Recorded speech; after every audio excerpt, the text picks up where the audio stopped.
Alright, what's going on, everybody? So, breaking news. The UFC just announced the main fight for UFC 323.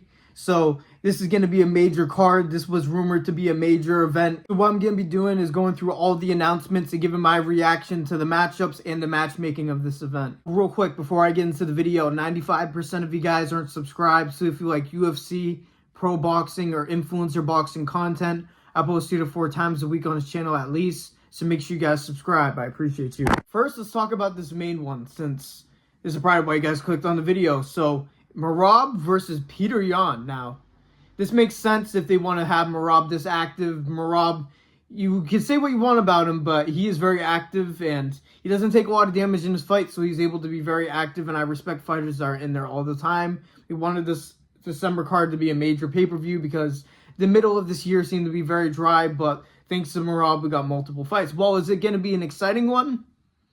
I don't know, but I like this matchup.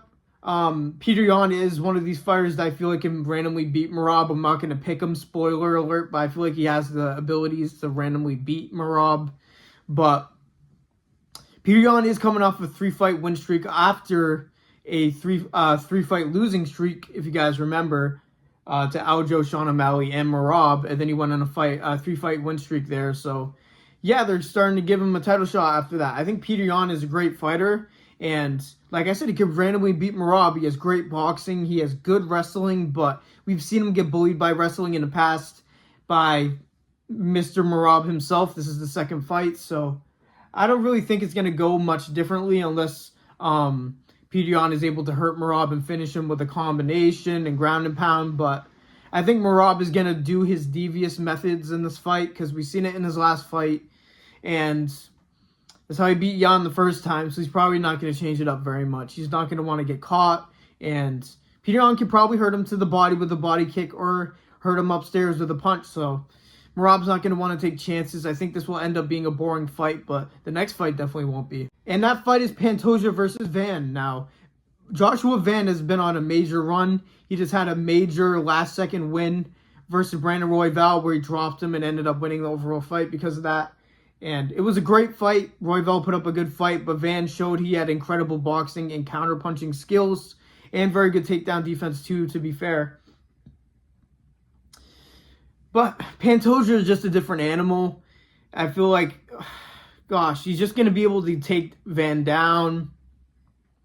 Maybe not bully him. Maybe Van is able to sprawl and get away from some takedowns and do some damage on the feet. But Pantoja is also very skilled on the feet. He has very good kicks. He has very good footwork to get out of range. And he isn't going to play games. He isn't going to stand in there and brawl and give Van the opportunity to counter him like Brandon Royval did. Pantoja is going to be way more technical and distanced and moving way more than Brandon Royval. And Joshua Van is probably going to be the aggressor in this fight, but whether that leaves him open for the takedown, I don't know. I don't even dislike Pantoja. I would love Van to win this because it would be great for the next generation of the UFC. Van is still very young. I think he's like 23, 24, 25 years old. I could be wrong, but I'm pretty sure he's a very young prospect, especially being able to get this title shot, so he's no longer a prospect, to be honest with you. But this is a great fight. It's a great co-main event, and this should definitely make up for the Merab fight. There is a chance that Pantoja subs him in round 1. It really depends how good Van is on the ground. We've seen a little bit from him, but not really against somebody like Pantoja. So we'll see. I hope Van wins, but I probably have Pantoja by decision or submission early. Like, I feel like he's either going to find it early or Van's going to dog it out and just lose by decision, in my opinion. Next, let's talk about Cejudo versus Talbot. Now, people are saying this is pretty random, but I got to say, this is a pretty good test for Talbot because he's been getting smothered by wrestling in the past. In this last fight, he showed that he can grapple as well. He was able to reverse positions and grappling in his last fight. We know that he has power in his hands and he's able to strike.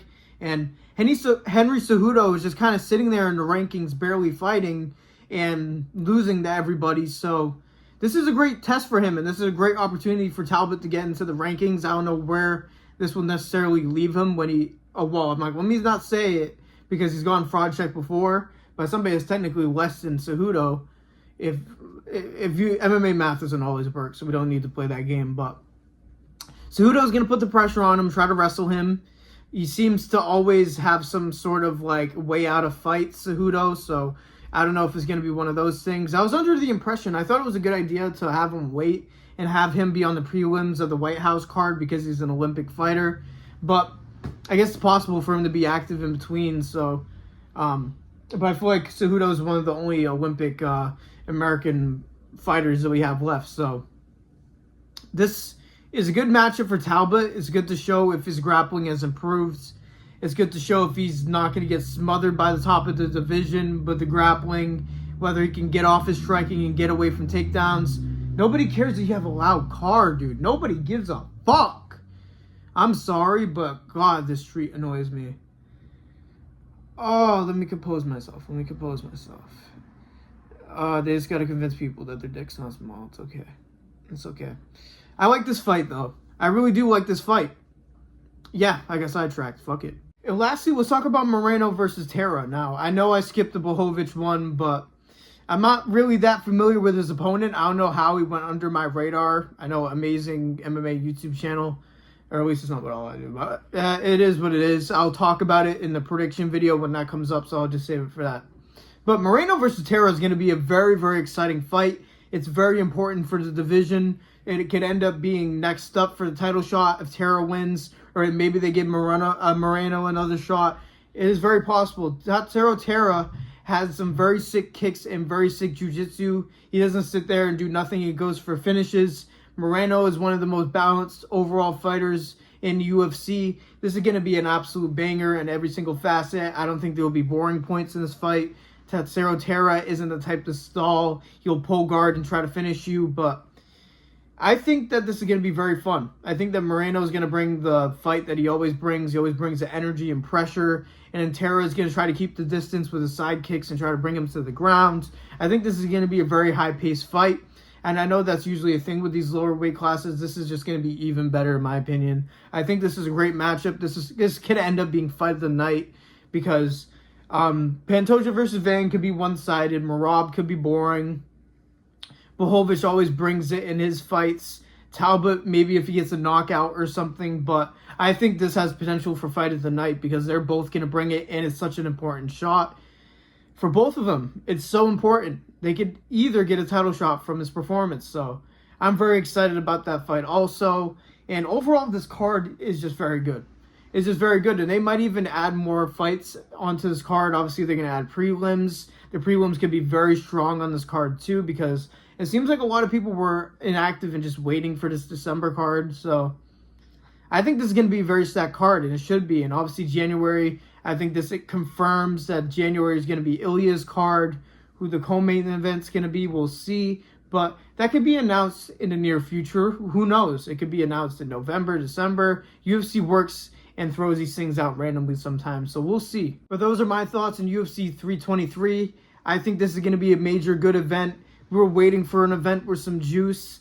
Man, I think that this shows that 2026 is going to be an even better year. Obviously, 2024 was an incredible year for UFC and boxing. 2025 was kind of mid for both. And then I think 2026 is going to be very special because I feel like a lot of these fights that could have happened is going to happen in 2026. We got the White House card that's going to be in the middle of it. So I think it's going to be an amazing year in 2026. And I think at the end of 2025, we're getting a great event as well. So those are my thoughts on the overall card. Make sure you guys subscribe, turn on notifications, all that. That's it, man. Thank you guys for listening to me yap like usual. God bless every single one of you. And peace out. I think regular show and stuff. What's your favorite song? Oh, and I can't explain that. I love music. You love all kinds of music? Yes, but except for hip hop. Well, You don't like hip hop? no, not too much. No, I've been rapping, I'll be practicing, I'm hopping on top of the game. I'm spitting the fire, my phone, the light, your months, they call me Kane. Get people stay talking about, I'ma say walkers, I do not fuck with lames. People stay hating them lyrical saying, cause Mo's igniting the flames. Sign that bill, the pressure give you lecture when you sign that bill. World stand still, the devil offers something where you take that skill. Shit get real, and the pussy gobbing, going in like Batman, I don't need a shorty came right over and she backed up. Now we moving cause I'm fucking ways in the bathtub. Crazy how the fucking only started with a back rub. Now we in the city fucking dancing in the sack love. You steady fucking switch and stay up in your fucking lane. And shorty super soaker, I can hit your ass for range. Shorty doing ass and you knowin' where it's going. Steady sipping codeine, yeah, you know it in my potion.